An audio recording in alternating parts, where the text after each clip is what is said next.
All right, welcome back. Today we're going to keep going over 10-1 quiz, which is service department cost allocations. We'll make sure we get some direct method questions, some step-down method questions, and we'll look at any of the qualitative questions, which are the only kind that we ask about the reciprocal method. And then by the end of the class, we'll have some time to also tee up the ideas for 10-2, which is the last quiz, the last new material of the semester next week. Yeah. So a little tear. So let's get going on this quiz. Let's say maybe we do the whole quiz. I don't know, something like that. Let's see what we have. Okay, so here is a qualitative question. So which of the following is true about service department cost allocations? So this statement is that the step-down method produces the same cost allocation numbers regardless of the order in which service departments are stepped down, assuming interdependency among service departments. That sounds unlikely to me, because if the top step and the bottom step are switched in just two service department model, then you're going to have different numbers as they come down. The order does indeed matter because you are doing it in an iterative fashion. Okay, so this one isn't true, so this is not the right answer. Let's go to B here. The reciprocal method produces different cost allocation numbers depending on the order in which service departments are stepped down, assuming interdependency among service departments. So this isn't true because it doesn't make any sense. In the reciprocal method, all interdependencies being accounted for at the same time, either algebraically by solving a system of equations, or we showed how if you just run through over and over and over again, allocating to all the service that's done, eventually it drains out and ends up with the same number as you would get algebraically. Either way, you're doing both service department cost allocations at the same time. So this isn't true, doesn't match with what we know about the reciprocal method. And also, we could have looked at this and said, well, there are two answer choices that say the opposite thing. Likely one of them is true, one of them is false. So we could have ruled out A and B before we started reading them, or could have suspected them as being rule-outable. So let's look at C and D here, because this one says the direct method is the most accurate method for service department cost allocation if is interdependency among service departments. If there is interdependency, which I included in this answer choice, but I did not in the other one. If there is, I'll fix that. Okay, is it the most accurate method? No, the direct method is not. In fact, it's the opposite. It's the least accurate, right? Because there's no accounting for the interdependency. You can get some real distortions about how much of each service department's costs fall upon which production departments in terms of responsibility. So this is the right answer there. All right, let's move on. Oh boy, another one. How will we come back to that? We'll come back to it, I promise. Let's do something that's more mathy. So let's use the direct method and figure out B to Y. In fact, let me give you a minute or two to work on this. I'm going to scroll down so you see the answer choices. All this information right here and this as well as this information here just sets up this table, and we can ignore it for the most part. We know A and B are service departments, X and Y are production departments. This is the table as it's just the standard setup. So let me give you a couple minutes. I'll move this Excel spreadsheet over if I can grab the top somewhere. Okay, and I'll work on it over here. All right.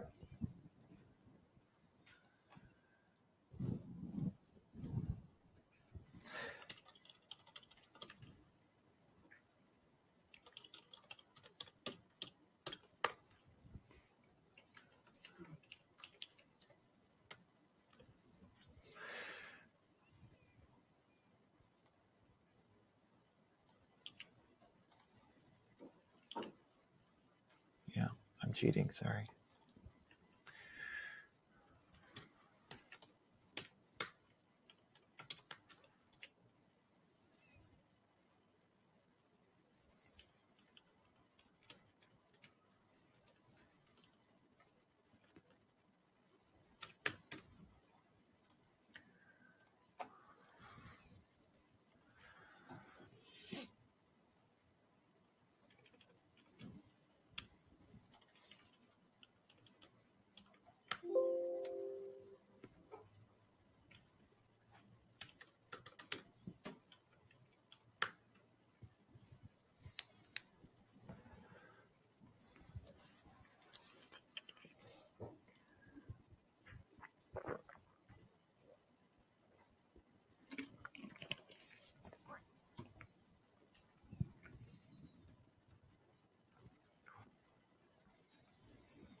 Get some answers. 64,000. Okay. Anybody else get 64,000? People still working on it? You finish up. I'll give you another few seconds. See if you match 64,000 or not. You got it too. Okay.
Okay. Other people get 64,000? Yeah. Okay, that's what I got too. Sorry, I took that time and went ahead and fixed that question. Had the missing there. All right, here's what I got. I copied over the table. I zeroed out the interdependency to make sure I didn't accidentally include it. My cell programming here also made sure I didn't include it because what I did is I said, well, I want B to Y. So B serves Y 200 labor hours is what that cost driver represents. Out of the only two that count are the production department's labor hours. The labor hours used to serve production departments, the 250 here, which gives me the 0.8. Department B's costs, based on the question right here, are $80,000. And so simply that $80,000 times the 0.8 gives us 64,000. Okay.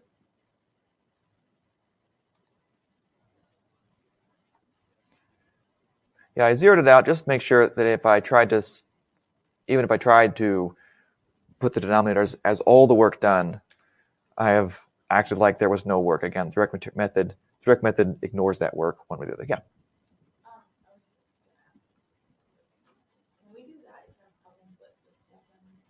Sure. Still B to Y? Yeah. And it says, is B the top step or the bottom step? Does it say? Assume department B is stepped down first before department A is top step. Okay. Sure. So the exact same numbers here and everything. I'll put what if step down. So let's copy this back over. Put back in the 250 right here. Okay, so it says B is first and then A is I think so. If it said department B is allocated first and then department A, that means B is the top step in the step down here. And so B to Y is going to include this 250 in the denominator for how much work B did for Y. It's not 200 out of 250, it's 200 out of the sum of this, which is 500 total. Because also, we're going to be allocating B to A 250 out of 500 here. And then second department A will get those costs and distribute them to the two production departments. But anyway, for this question here, it's going to be almost the same procedure, except we include the 250 interdependency here because it's the top step. So it's 40% now of the 80,000 or whatever number. It might be a different. Is your question have a different cost for B here? What are B's costs? 80,000 still? Okay, if it's 80,000, then we should end up with 32,000.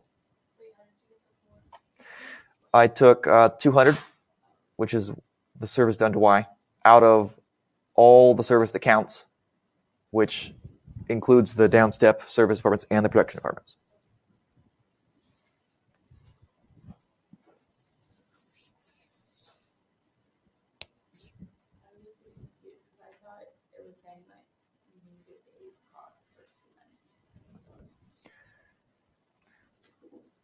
Makes sense, yeah. Okay, but it's good now? Yeah. Okay. All right. Yes? I never do those. Yeah, let's try that. Let's see if any of these are of interest. Is this one of interest here? Step down. A is first, B is second, and we're doing B. So it's like the more robust, the two step down varieties, or 2 or 3. Is this one good, or you want a different one? We'll do this one because we want it. But also you want does this one look good? This is step down as well. But we're doing the first department. So we'll do both of these. And if we're still not satisfied, we'll look for others. Okay? Yeah, we'll find an open answer with direct method. Okay. Let's go through every question. All right. Well, that's fine. We'll do what we need to do here. Let's push this over here. No, wrong. There. All right, that works better. Okay, so this is open answer, step down, bottom step question. Because we have right here in this sentence, we know that Department A is the top step, their allocation is first, and then Department B is the bottom step, their allocation is second. And it's asking for B to X.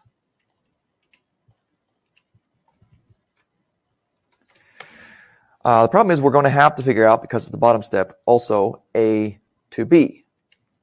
I'll make that seem so special. We have to figure that first. Because Department B's costs are not this $950,612 only. It's also whatever amount of A's costs are going to be debited over to Department B. So its new cost will be $957,612 plus some portion of this $316,000 right here. So we got to figure out what that portion is, how much is being added over. And then we can take B's costs and try to distribute them appropriately here. Okay? So A to B, so A, just like this problem up here, when you do the top step, you could just take this information and run with it. You don't have to redo any percentages or zero out anything. You just, hey, Service Department B, they consume 20% of our services. So 20% of our cost go to Department B. We're at the top step. That's simple. We get what we want. 316, 434. No, I added a 5 in there. So 20% of that 316, 434 gives us 63,000. This is A to B. That's what's going from A to Department B. Okay, now B has its own native $957,612, but it adds in this debit that's coming over from A because A served B and B is responsible for those costs. So I multiplied instead of added. There we go. Yeah, so now it's $1,020,898.80. So that's new B costs. And now we can figure out B's percentage that goes to X. It's not 60% anymore, though, because we've got to ignore this. We can't let water flow uphill. B is not going to be allocating to A. A did its thing, and B doesn't get to reciprocate. No tag backs. I don't know what kind of kludge will help best, but no tag backs or no water flowing uphill or anything like that. So we got to zero this out. And so X consumes 60% of the total that counts, which is this 60% plus this 20%. So 60 over 80%, which is this 0.6 plus this 0.2. That gives us 75%. Is that okay where I'm getting that? If we zero this out, that means that only 80% of the work counts as the new 100%, and 60% of that 80% then is now 75%. No, I don't want to say it that way. With the new denominator of 80%, 60% of the total work is actually 75% of the work that counts now. Wow, that's only slightly less confusing when I say it out loud. Mathematically, you can see what it's doing, right? Verbalizing it, that's real fun. It's easier, actually verbalizing it would be easier if it weren't in percent form. You know, if we were back in labor hours or whatever it is that the driver is, I could say, well, X's 1,000 labor hours is 75% of the new denominator of labor hours that count. That suddenly makes much more sense. Okay, so that is X's, we'll call it new percentage. No, that's still not possible, right? And so we take the new costs on the new percentage, and that should be our B to X allocation. Okay, let's make sure I got this all right. I copied this over. 0.2, that's right. Those are multiplied, good. Good, add those in. And this is 0.6 out of 0.8, gives us 0.75. Okay. And multiply the new cost times that 0.75. I think it looks good to me. Yep.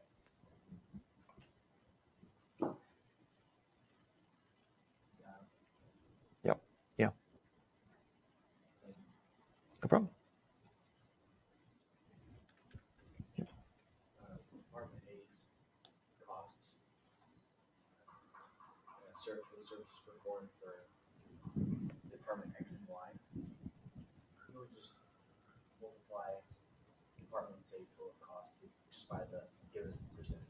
Yep, exactly. You can use those when you're the top step like Department A is here. You can use those raw percentages just as they are. Yep, exactly. You take your 316,000 times 20% for Service Department B times 20% for Service Department X times 60% for Service Department Y. Exactly, yeah.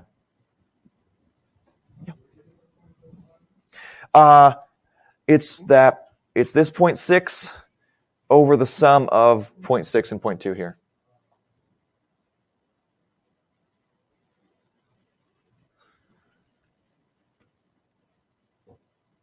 Now, throughout the semester, I've been very quick. This isn't probably your question, but I know I want to acknowledge it because it's in the back of my head every once in a while. I very quickly jump from just decimals to percentages and everything. So if that's not as routine for you, perhaps there's a time or two when I've jumped real quick and it takes you a minute. But that will save you some time if you're real comfortable with the idea that percentages into decimals and back and forth.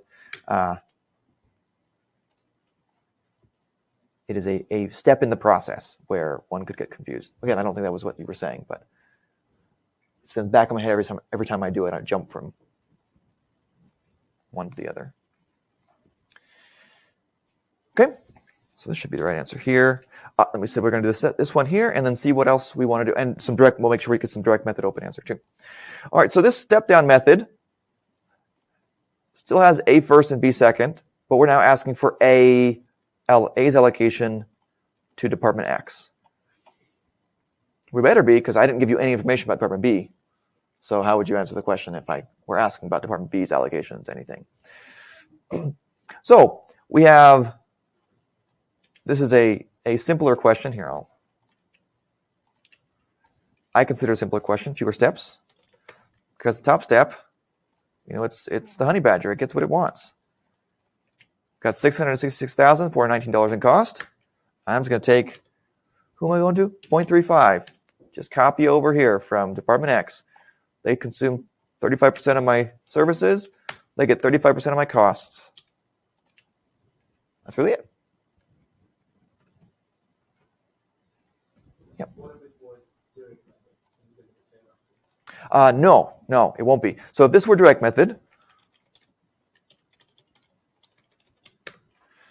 what we would need to do is we need to say, we've got to ignore the interdependency, any service departments serving each other, and we're going to act like this is all the work that's done. This 35% and this 35%. That's the new denominator. And Department X has half of that, is what this ends up being. So the new percent is going to be 0.35 divided by 0.35 plus 0.35, which is going to be 0.5, 50%. And so we take that new percentage and multiply it by the costs. So that would be the direct method right there. No problem.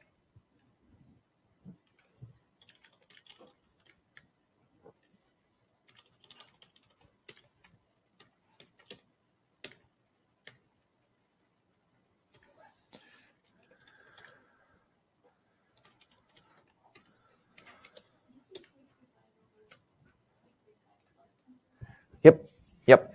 I'm saying X consumed 35% of our services, and the total services that count are these two 35% right here. That's what I'm doing. No problem. Yeah. For like the step down method, if we were given like whole numbers, do we have to make them into percent based on the sum of the whole row? Yes. So we skip some problems, but something like this right here. You've got whole numbers. Yeah. Now it'll naturally do that if you put them in. You'd say you're doing the 50 here, and let's say we're top step, so we're going to include everything plus. If you do it like that, it'll end up being a percentage at the end. I just making them like tables, so I just want to make sure you didn't make them percent for you. Yep. Sorry, what? Oh, yes. I just took that cost. We'll scroll down to the actual question we're talking about. I took this cost and multiplied it by the new percentage, 50%. No problem. Yeah. Can we do the open answer direct one that has 3 different departments? Sure. So let's open answer. Okay. Let's try to pull something like that.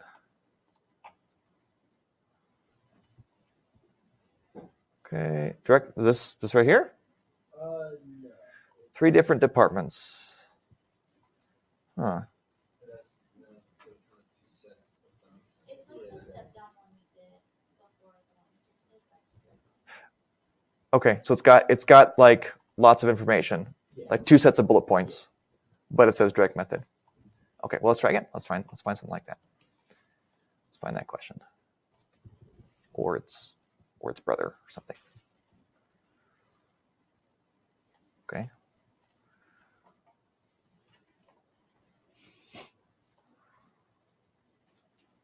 So kind of like this. Okay. Now also this one is has a different question stem. That might be is this? Yeah. This is what we're looking for. Okay, good. Does this satisfy what you were looking for? The direct method. Is this good? Okay. Let's try this question and see where we are after that. All right. So this question is asking a little bit differently. It says, let's not talk about how much a service department is allocating to a production department. What is the total production department's costs? Which means I've got to take its original costs and whatever its portion of the 2 service department costs are. So I'm going to have to figure out 2 allocations, A's allocation to Y and B's allocation to Y, which is why I've got so many bullet points in here. So even with the direct method, and I'm not worried about stepping down between the service departments, I need those extra bullet points because I've got to figure A to Y and B to Y. Okay, so let's do this. Open answer, direct method, production department costs question. All right, so first of all, I know I'm going to need this number right here. That's the original department Y costs. I know the answer's going to be greater than that because we're going to add extra costs to it. Now for service department A, I'm going to ignore and act like this never happened and say that Y used 0.6 out of 0.8, which is this 0.2 plus this 0.6. So new percent for A to Y, capitalize it, is how much it consumed of A's out of the new amount that counts, which is just the production departments. Oh, I messed that up. There. And I got to put parentheses or it won't like it. Okay, does this make sense what I'm doing there? Is that all right? Same thing as a lot of times we've done already. Hopefully it's ringing a bell. If not, I'm okay saying it again, what we're doing. I only care about the two that count. They are in the denominator. And 0.6 in the numerator here, I end up with now 75%. So 0.6 out of 0.8 is 75%. And so I'm going to take Department A's costs and have 75% of them go to Y. Okay, so I'm going to want this and this. Nope. I'm going to add those together later. First, let's get what B to Y is. B has $635,000 in cost. And with Service Department B, we're going to ignore this 20%, where Service Department B was serving Service Department A. And we're going to act like only this 80% of work was the entire universe of work that was done. So we're going to put 0.6 and 0.2, the sum of those two, 0.8 in the denominator again. And we're going to put Y's percent, 0.2, in the numerator. So 0.2 divided by 0.6 plus 0.2, and it's going to equal 25%. So that's new percent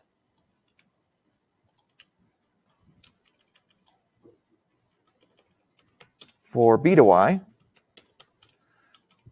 And B to Y is going to be then this amount right here, 25% of B's costs.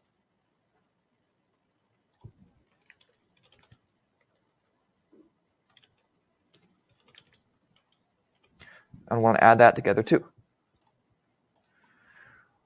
So now I need to add Department Y's original costs plus the allocation from A plus the allocation from B.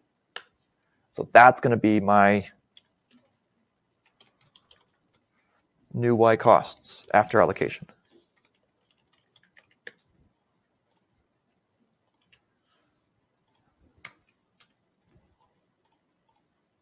Okay, it's okay with commas, I guess. Yeah.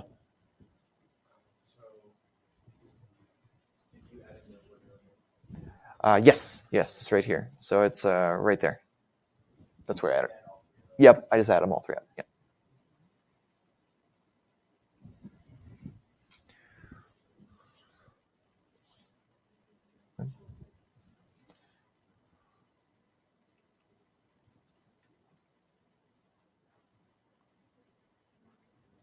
Yeah. I'm getting 74% by putting 0.6 here over. Oh, sorry.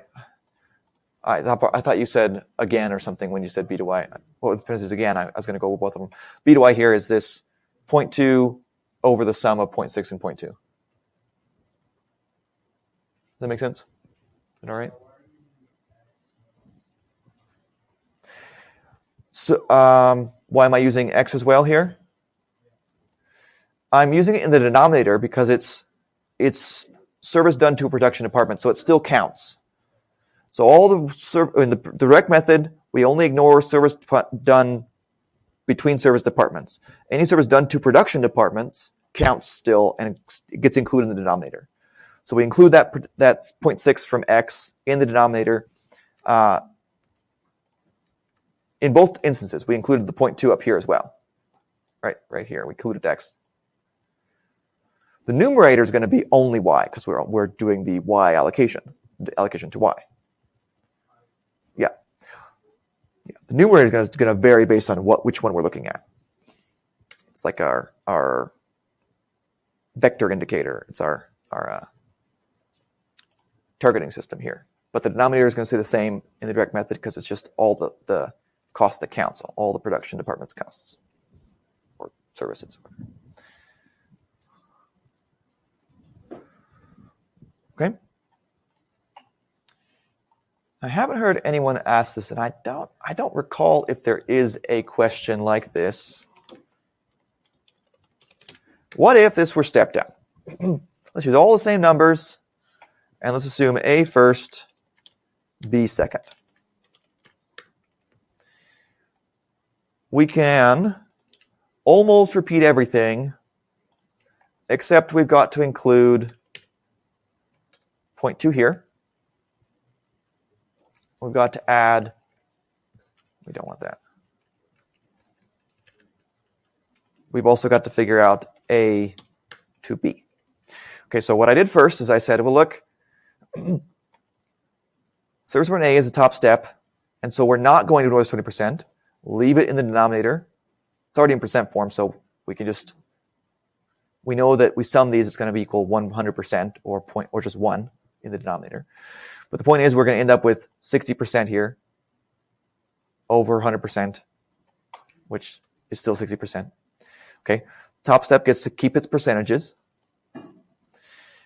And so now that number changed. We also have to figure out A to B. So that's A to B. This is B's consumption of A's services, B's percentage, if you will. I think that's what I've been saying otherwise. And we need to make sure A's costs include that. So we have to add that to A's or B's costs, excuse me. We leave this calculation the same, B's calculation for percentage, because it will ignore the top step service department interdependency there. And this would be our new number then.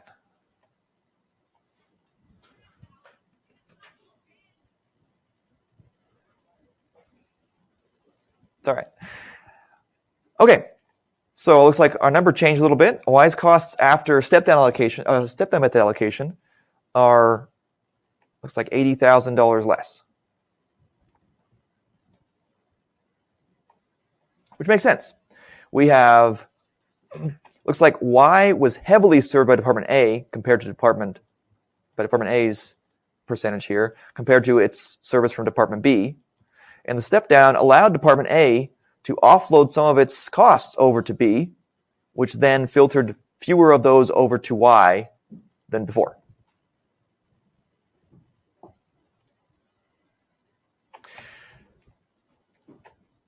All right. What else do we want to see? 10-1. Yep.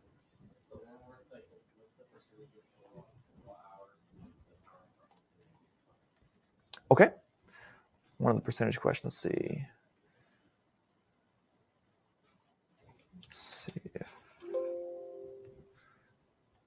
Let's look for a question, at least a question like that.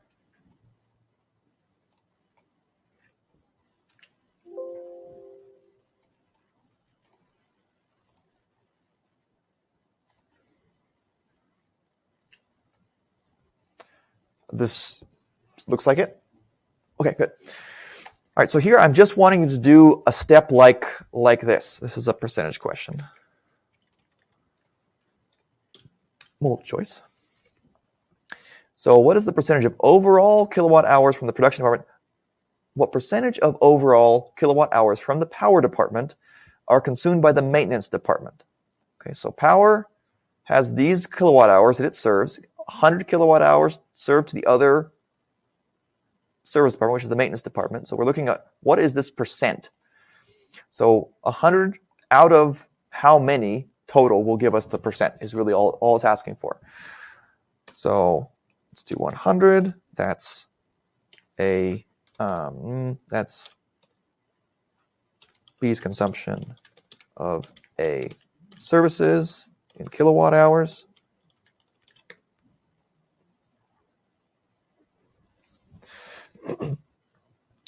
We also know we've got 250 and 150. This is X's consumption.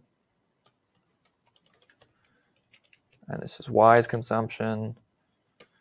So we want to have this be in the numerator. And the overall work here, overall work done in the denominator.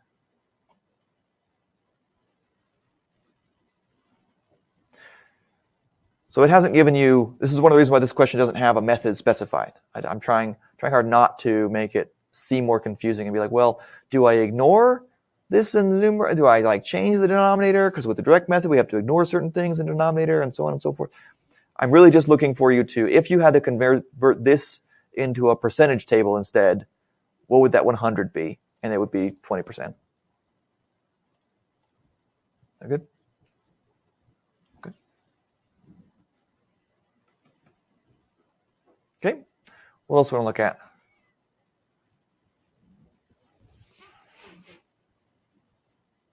Yep. Oh boy. Probably aren't that many that I named, huh? That's going to be unique. Let's check we got that question right. Yeah, we got it. Good. I say that I don't remember naming that many in this one. Towards the end of the semester, I would have, when I first created these questions or updated them most times, so I'd maybe be less creative.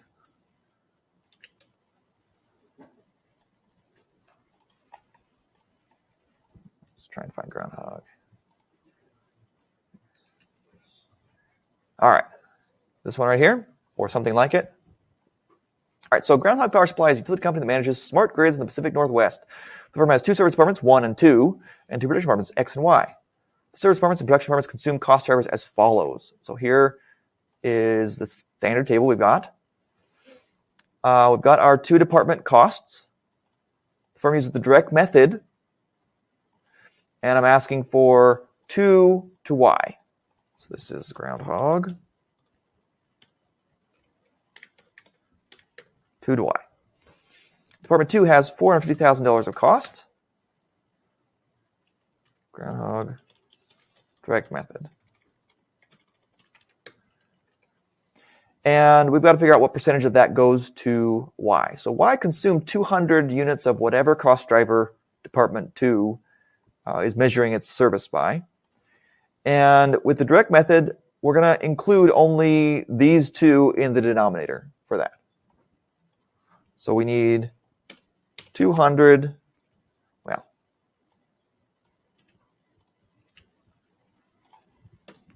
we need this 200 divided by the sum of 120 and 200, or 0.625, 62.5%, 5/8.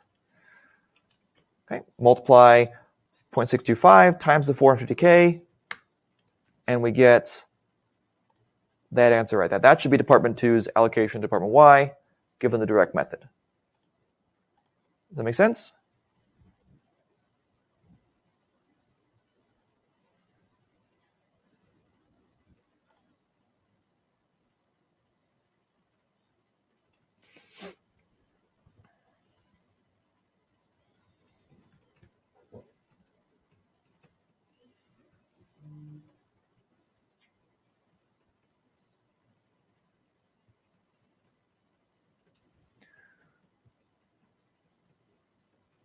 Okay.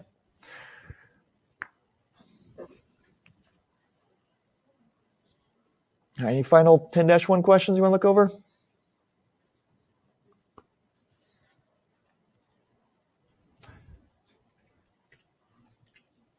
All right, let's look at the last part of chapter 10 here. Well,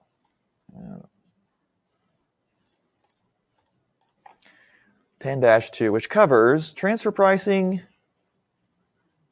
and transfer prices and return on investment and residual income, ROI and residual income. So we'll cover them in that order. I think we'll handle them okay. So the basic idea is sometimes one production department, like in process costing, like in the model we had for process costing, you have Department A does something, produces the product up to a certain degree, and then passes on its end product to Department B, which continues work on it and refines it further and passes on to Department C, and so on and so forth. And the question of how much a later production department should be charged for work done by a former one, we kind of glossed over that. We made sure, we in Chapter 6, for example, we simply said, well, they're going to get the full absorption cost. They absorb all the direct materials and the conversion costs. Those get transferred in. Well, that's one method of doing transfer prices. It's one method of figuring out how much later departments in the chain are responsible for work done in earlier departments. There are at least these 5 methods. These generally are the encapsulate most of the ways, most of the regimes that you see out there.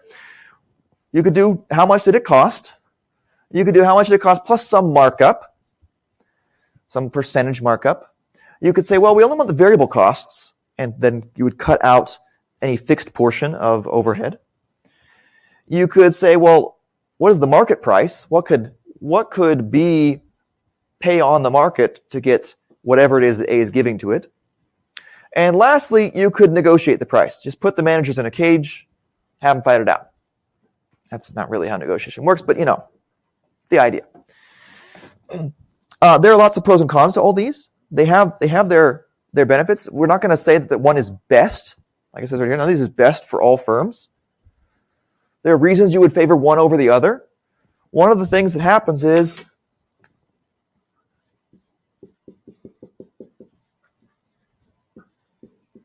one of the reasons why it's not best is sometimes you have a production department that it can sell its end product to the next department in the chain, but also there's an external market for that end product. So if you're a car manufacturer, you could produce an engine and then produce a car for that engine to go into, or you could produce an engine and sell it. I remember being surprised at one point, realizing that one car I was looking at actually was built off of basically the same setup of another car. It's a similar idea. Different companies even. So that's one thing that can dictate, well, how do we want to figure out the transfer prices? There's also the question of how important are these different production departments important to the firm as far as core competencies, as far as our strategy.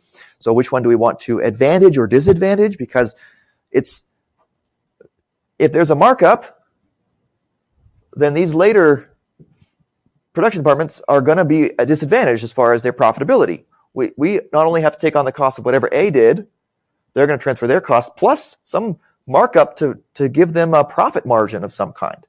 That disadvantages the later departments. So that would presumably mean that A is the top dog and most important for our firm strategically. That's where we see most of our value there. If we're doing just variable costs, we're saying, well, we don't want to burden later departments with our fixed cost decisions. Well, maybe we did a bad job picking machinery. We caught some overly expensive machinery. We have fixed costs associated with that. Or we have a factory that has a lot of fixed costs. We don't want that to bleed over into more important production departments. All right. That's great and all. We are focusing for the questions in 10-2 entirely on negotiated price. Okay, so that's all I'm going to say about the first 4. And we aren't even going to say what the negotiated price will be, because there are a million different things that go into that equation, into the question there.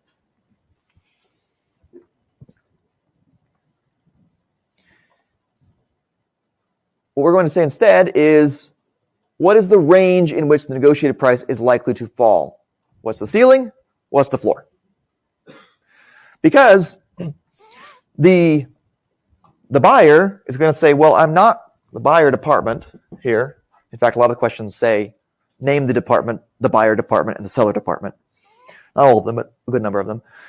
The buyer department is going to say, well, I have a ceiling on which I'm going to pay to get your product. Because if it goes above that ceiling, I might as well just get it from the external market. Might as well just buy it from another company. At which point, why do we exist in the same company? So the buyer sets the ceiling. I'm not going to pay over this amount. And the seller sets the floor. Well, if you go below the certain floor, why would I continue to sell for you? I'm going to go out of business or be so unprofitable. This is the special order equation. Remember we did floor price for special orders back in chapter 3, same equation. And it works the same way for transfer prices.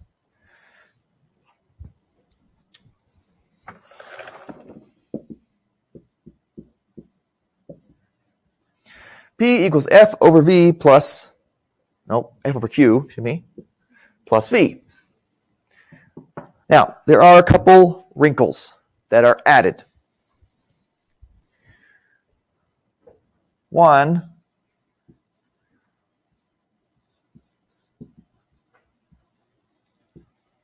unlike special orders, the fixed cost is almost going to be entirely about constrained capacity. Back in special order land, they also might have some fixed cost added in. Right? We had questions where it'd be like, oh, well, to do this special order, we have to buy a special license. Well, these are departments in a single company. I assume they're going to have all the equipment and all the licenses necessary to produce the end product needed for the other brother department in the same company. Otherwise, again, why are they in the same company? That doesn't make any sense. And so,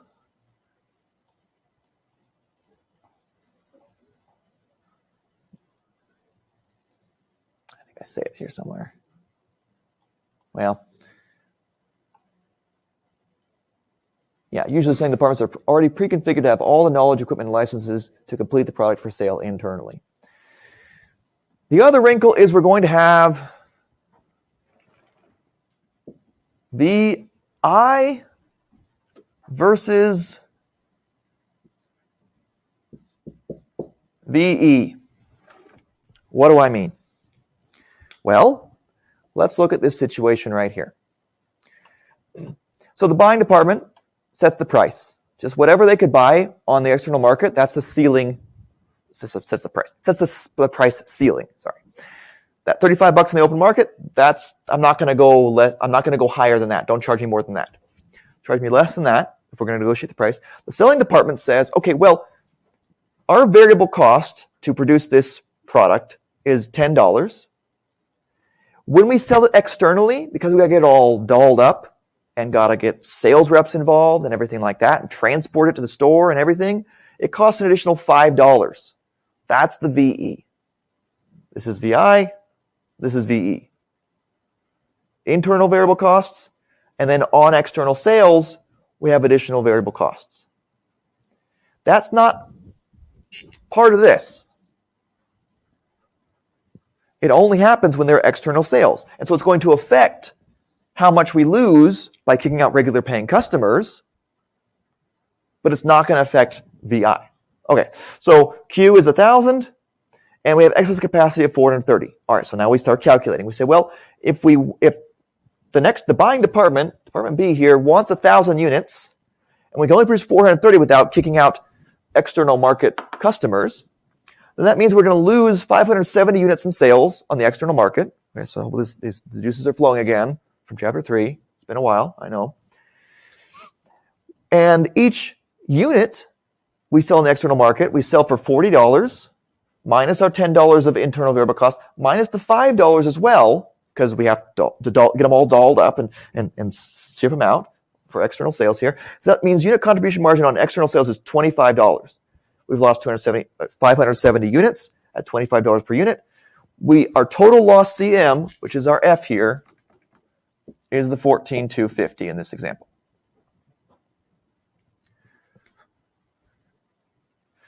Over Q of 1,000.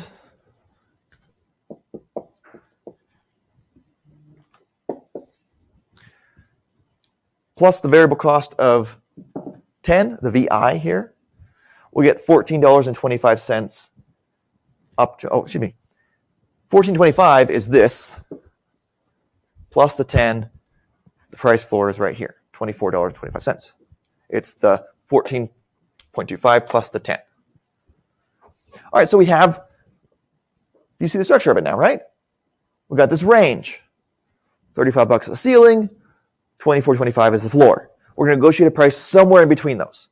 based on, I don't know, how good their right hook is, which one of us is the nephew of the owner of the company, I don't know. Some non-economic factors might play a role there, which is one of the downsides of a negotiated price. But it shouldn't stray beyond those two. And if you calculate them, just like in chapter 3, if you calculate them and the floor is above the ceiling, that's a problem. That means, economically speaking, we can't negotiate a price.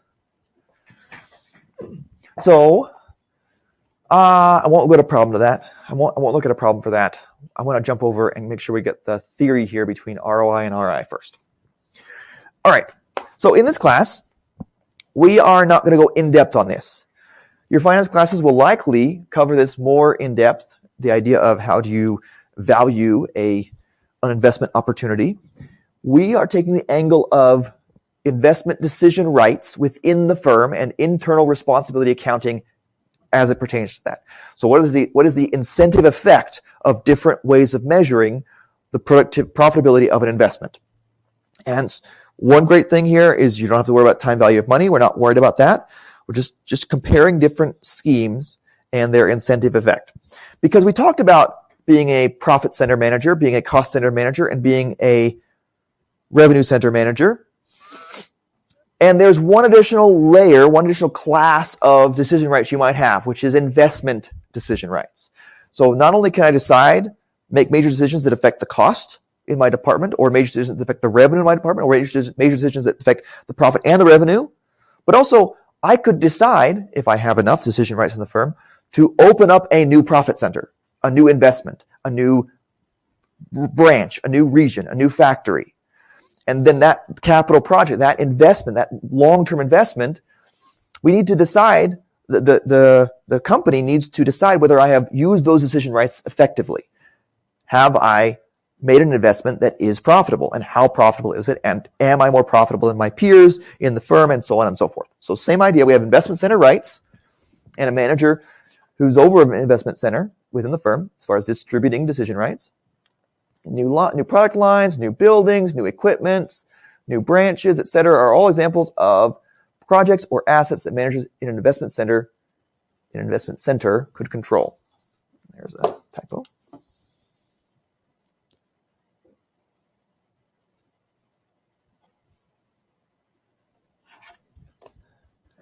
All right. So we need to have some additional metrics, like it says, to determine whether or not we have success, whether or not the manager has successfully executed on those decision rights. There are two general that I'm going to talk about: ROI, return on investment, and residual income. They have their pluses and minuses, and ROI is ubiquitous. Residual income is often used as an add-on to ROI. To my knowledge, firms typically do not use residual income as a measurement alone, but they use it to patch a hole in the ROI measurement, an incentive hole in the ROI measurement metric. Whatever. All right. There are lots of fun ways you could vary this. Fun ways you could vary this equation, but I'm going to keep it really simple, and the questions keep it simple too. Return on investment is simply the profit from the investment over the investment amount.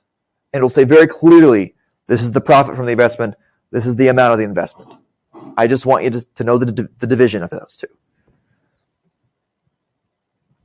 So it's basically a percentage in decimal form, or cents of profit per dollar invested, which is great. The advantage of ROI is it's imminently, that's the word I use there, almost infinitely, it's very comparable between projects, excuse me. Stuck between my own train of thought and what I'm reading on the page there. Across projects. So this is why we love it in finance. I can take small companies, I can take large companies, I can take things around the world or things locally and compare them on one number. What is the return on investment? What is the return? And it's very much in that style. Within the firm, we can take small departments, compare them to large departments.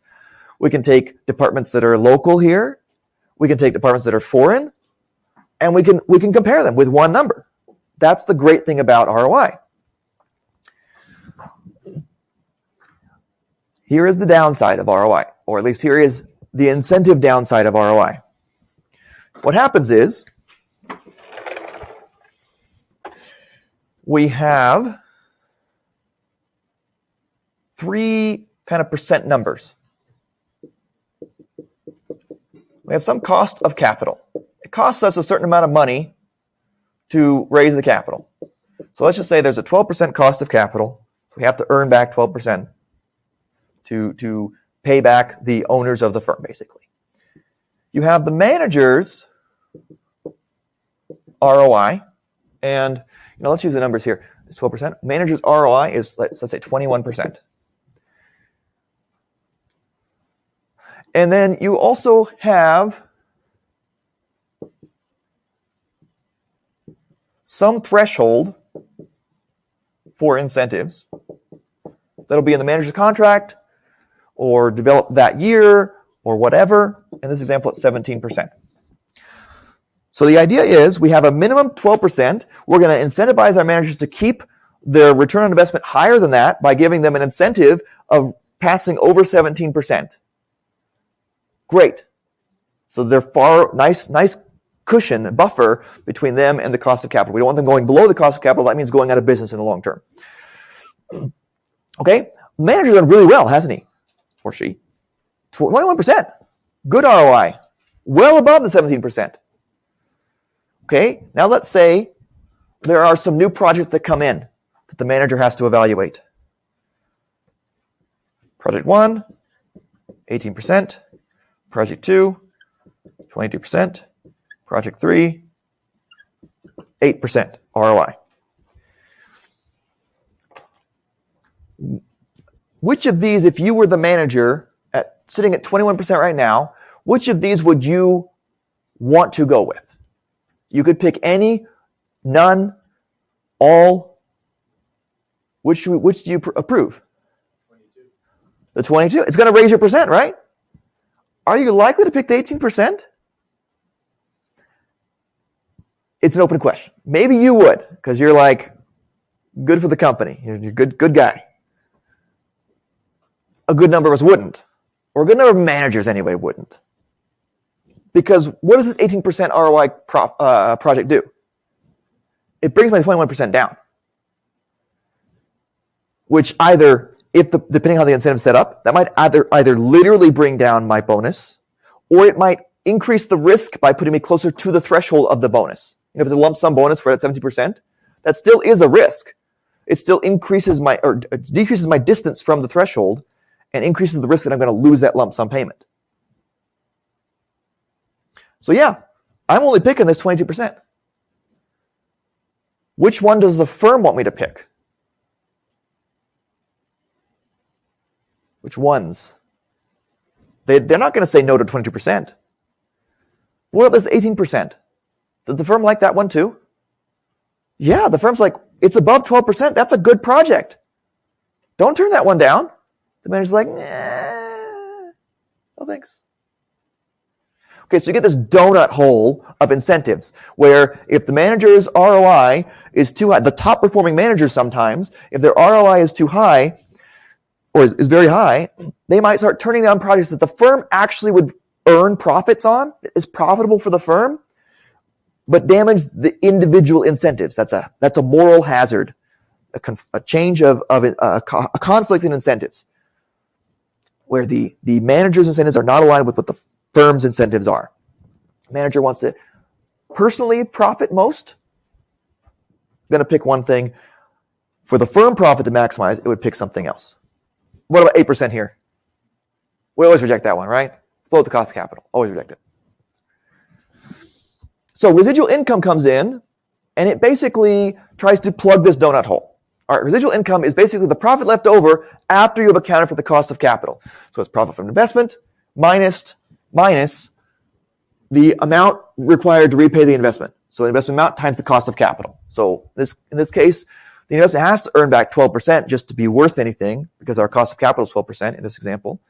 And so any leftovers from that, any residual from that, is residual income. This does not share the same benefit, same strength that ROI has. This is not easily comparable between different size departments and firms.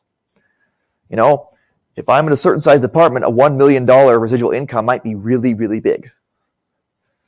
If I'm at a big company, that $1 million might be really, really small.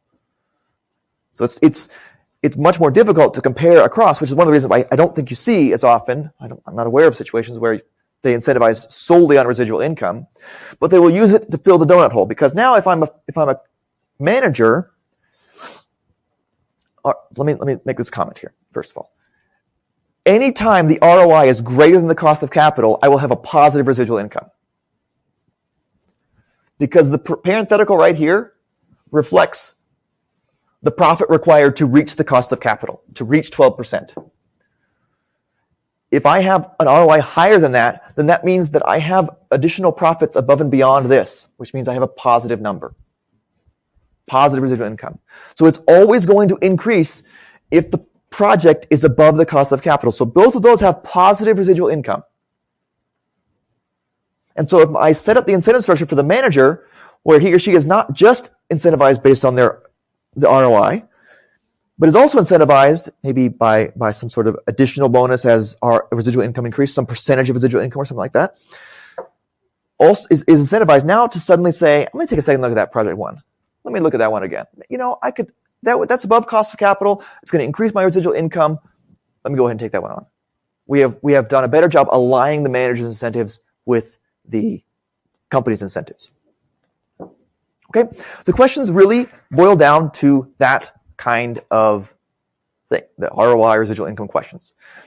There are other terms out there, EVA, accounting return, so on and so forth. We're not worrying about that. I've kept the terms as simple as I can. The questions are entirely focused in on this incentive question because it's in a responsibility accounting chapter. I'm focused on holding investment center managers responsible for their decision rights that have been delegated to them. So I just want to cover this aspect of these investment metrics. Okay, so let's look at some questions now. Just to preview at the very least. Maybe in these minutes we'll get one of each. All right, so I have a question here that says ask for residual income. I've got the profit, I've got the cost of capital, I've got the operating assets, which I'm saying that's the investment amount. We could calculate that one out. Right here, I'm asking you to say, hey, here's an investment manager evaluating 2 projects. Here's the required rate of return or cost of capital. Now I do vary this within questions. I call it the required rate of return, I call it the cost of capital. I think I might have questions that call it the hurdle rate. Those are all supposed to be interchangeable words in this test bank. And I ask you basically to say, based on ROI or ROI and residual income, are they likely to accept or reject these projects? So you have to calculate the ROI and the residual income for these 2 projects and then figure out whether or not they'll be accepted or rejected.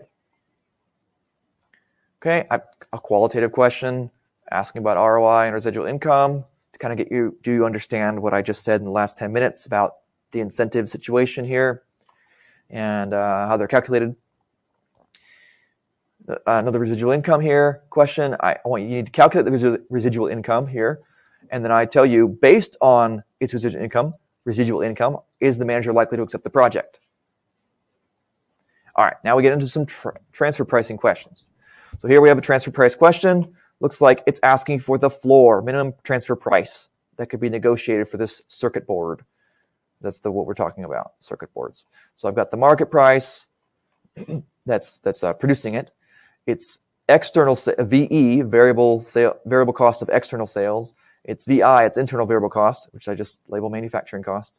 And then fixed manufacturing costs, which we can always ignore. That's great for these transfer price questions. And I've told you about the quantity with its capacity.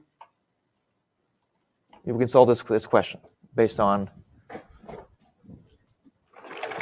our equation here. P equals F over Q plus VI, internal variable costs. Okay, another one here. What's the minimum price?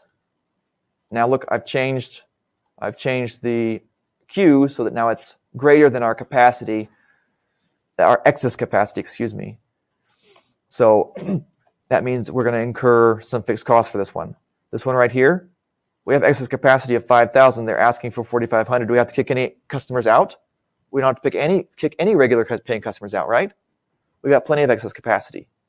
So there's no fixed cost right here. So that's 0. So P is just going to equal variable internal costs, right? Yes, the answer is right. Thank you. All right. I'm not the only one looking forward to the end of the semester, apparently. That's what I take from that. Not that much. I don't want to hurt anybody's feelings, but it's a good changeover sometimes. It's you get to a certain point, you're like, well, I think I've probably done about as much damage as I can do here. All right, here's an open answer question, for example, which is asking for the range of negotiation, which is you got to figure out the ceiling and the floor and then subtract to figure out what the total range is. Find the difference between those two. The ceiling is pretty easy. The buying department determines the ceiling, right? Yes, the answer is right. Yes, it is. And so buying department can buy this good on the external market for $114 per unit. That's the ceiling. Okay, so we got that. Now we've got to calculate the floor, and the difference there is going to be our range.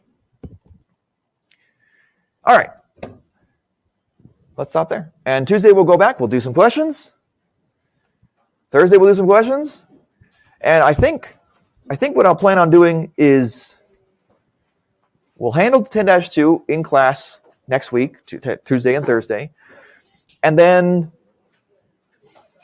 I think at the end of each day or something like that, I'll be willing to answer questions. Maybe you're already starting to look at the review quiz and have some questions to review over previous chapters and whatever. And those are the last 2 required attendance days. Okay?